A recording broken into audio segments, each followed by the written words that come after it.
This is One-on-One.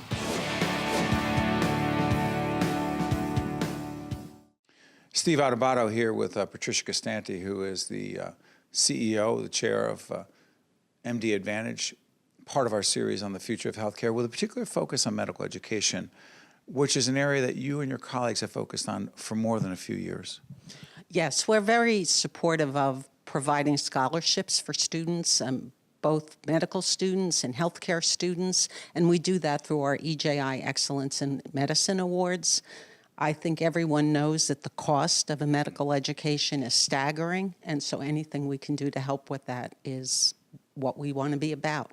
In fact, there are, to fully disclose, I've been co-host of that event with Patricia for more than a couple of years.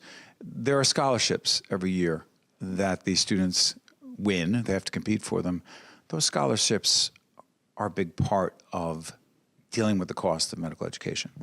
They are. I think for any student that you talk to, they're looking for some combination of scholarship support and loan support in order to be able to complete their education. And I am always staggered to hear students talk about, I finished medical school $250,000 in debt, $300,000 in debt. And when you think about that in terms of the fact that medicine is not necessarily as lucrative as it once was, that's a staggering amount of debt. But Patricia, stay on that. What potential impact, connect medical education to the decisions that future physicians make as to what they go into and what they don't. Could it potentially, that cost, $200,000, $250,000 plus, could it potentially affect the decisions that physicians make as to what fields they go into and which ones they don't and what people need? Right. It enormously affects their decisions, and one of the biases we have when we look at candidates for the scholarship is people who are interested in primary care medicine.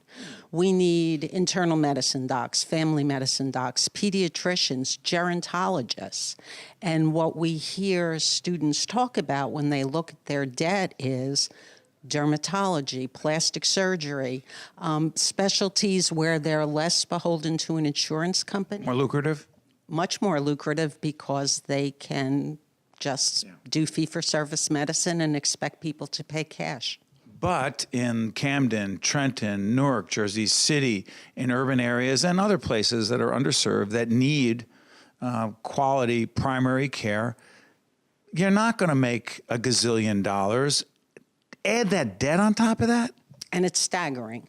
And so one of the things we've done is not only look for physicians who are really committed to providing that kind of medicine, but also to provide scholarships for health professionals, for example, physician assistants, who are much more likely to be able to supplement the fact that we're missing physicians in those areas and provide care as well. Real quick, the physician assistant issue, why?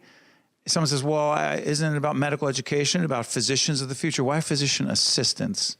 Because physician assistants are very much the future of medicine. I think you'll see more and more paraprofessionals coming in to provide especially primary care, and they're able to do that with specialized training. They work in tandem with physicians on teams, and we believe that that's an important asset to provide to the state of New Jersey. So finally, given the fact that we're looking at this nationally as well in the future, in terms of the future of healthcare, you're saying that more and more it will be physician assistants and others that may not be the physician him or herself that would be providing direct clinical care to patients?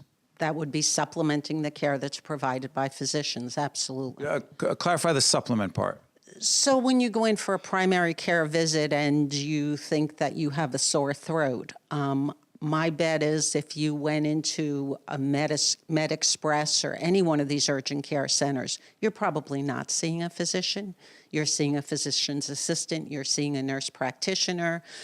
You're seeing someone who's very much focused on providing that level of preventative care or basic care. And potentially a big part of the future of healthcare. Absolutely.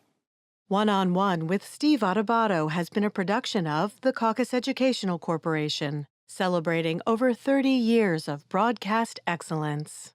Funding for this edition of One-on-One with Steve Adubato has been provided by the New Jersey Education Association, the Turrell Fund, supporting Right from the Start NJ, the Robert Wood Johnson Foundation, the Port Authority of New York and New Jersey, the Healthcare Foundation of New Jersey, Guarini Institute for Government and Leadership at St. Peter's University, and by Suez, transportation provided by Airbrook Limousine, serving the metropolitan New York, New Jersey area.